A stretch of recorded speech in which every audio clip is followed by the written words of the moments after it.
Makanya teman-teman, kalau kita mau nggak gampang panik, mau woles, mau survive, mau tough menghadapi masalah, mau terisi jiwa kita, sehingga kita selalu punya harapan dan tidak pernah berputus asa, isilah hati kita dengan iman kepada Allah.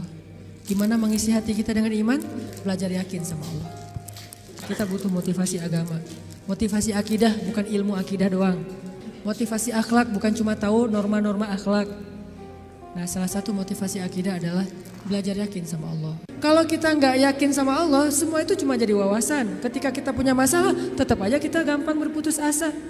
Jadi putus asa nggak putus asa, bukan dia berstatus ustadz, LC, MA, doktor, ulama. Tapi siapa yang diantara mereka paling yakin dan berserah diri kepada Allah SWT. Itulah yang bertahan.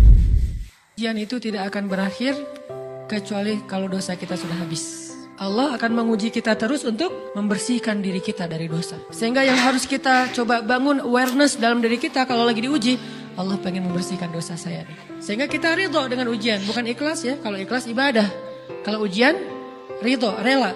Saya ridho ya Allah walaupun ini berat.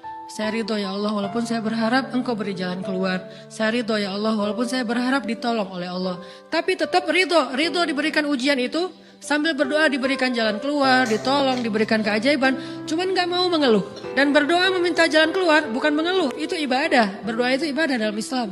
Sehingga Allah suka banget sama hamba yang berdoa. Kata para ulama itu ada 5 hal yang sangat berharga. Khususnya buat anak muda ini menjadi sesuatu yang sangat penting. Kalau mereka pengen sukses, pengen produktif, dan pengen eksis pastinya. Yang pertama adalah punya modal awareness. Karena segala sesuatu itu harus dimulai dengan kesadaran. Kalau misalnya kita nggak sadar, bingung, kita masih kayak lupa diri, maka kita sebetulnya belum punya modal yang layak untuk mulai berproses menuju kesuksesan. Coba kalian berusaha untuk menemukan kesadaran diri, sehingga kalian tahu alasan kalian hidup dan kalian bisa jadikan itu sebagai sebuah pegangan dalam hidup. Yang kedua, kata ulama, harus punya dorongan atau motivasi yang kuat. Orang itu bisa jalan jauh, lari, kenceng, melakukan hal-hal yang besar ketika dia punya dorongan yang kuat. Kita perlu mencari apa motif atau dorongan kita untuk bisa sukses. Kemudian yang ketiga adalah knowledge dan experience. Kita sungguh-sungguh nggak sih mencari aset knowledge dan experience ini? Kok kita nggak berhitung kalau dalam bab kebutuhan entertain, hal yang sifatnya sekunder dalam hidup kita.